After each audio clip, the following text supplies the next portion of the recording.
Okay, how's it going, guys? And here I am now working on a napped handle for a hunting knife. It is a drop point hunting knife, nice and wide.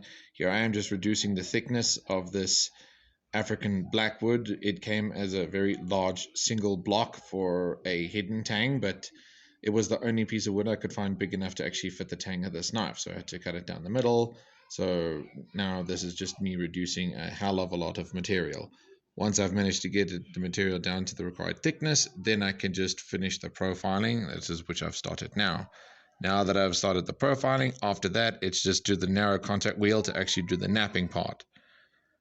Now, the reason why I'm actually making this knife is actually not necessarily a favor, but a payback to a favor. One thing that people tend to sometimes don't give enough credit to is the good old-fashioned bartering system. Oftentimes, especially in our industries, bartering tends to happen on quite a normal basis. In this specific instance, I was bartered with a fantastic crate of really nice different handle woods to use in future knife forging projects. And in this case, the person that made the knife the wood for me, I decided that I am going to make him a really nice hunting knife because he is a very avid hunter. Now I'm busy with the actual napping of the handle, so it's going to fall asleep soon.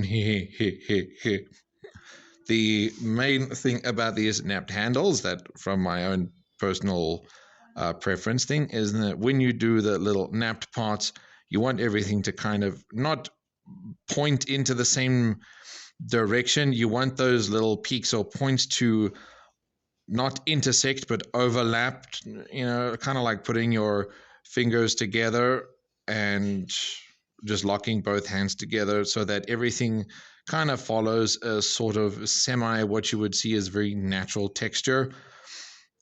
The main problem that I did here on the initial napping of this handle is that I feel like I did a decent job, but unfortunately the polishing belt got clogged up very fast that I was using to kind of do a shortcut. And even after I finished with the shaping on this section, the problem that I ran into is that the handle was still very thick and chunky feeling. It still felt too square, it felt uncomfortable, and because this is going to be used by someone who's actually going to use it for its intended purpose of hunting, then I decided, okay, no, after all of this process, I needed to go back, make those lines deeper, wider, work on the corners more, polish through everything. But as you can see here, now that I've done the first round that I thought was finished, the temperature unfortunately wasn't very kind to me because it's currently winter here. So the wax oil substance I had to heat up using the residual heat of the forge after polishing the wood.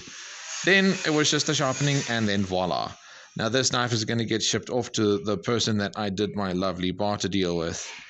And again, if anyone ever offers you a little bit of a barter deal, even if maybe sometimes you might have to do a little bit more work or you feel like you're not doing enough work for the person, bartering is absolutely fantastic, just as long as both parties are really happy with the outcome.